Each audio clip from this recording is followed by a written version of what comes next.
Changing your username on Temu is a straightforward process. Follow these steps to update your username easily. Step 1. Open the Temu app. Launch the Temu app on your device. Ensure you are logged into your account to access your profile settings. Step 2. Go to Profile Settings.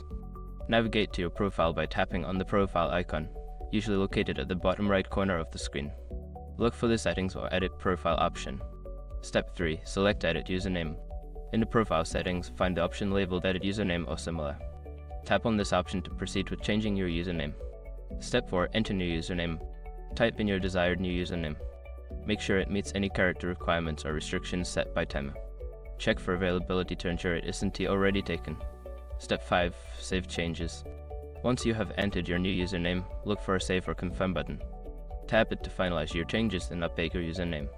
After completing these steps, your username on Temu will be successfully changed. If you encounter any issues, consider reaching out to Temu support for assistance.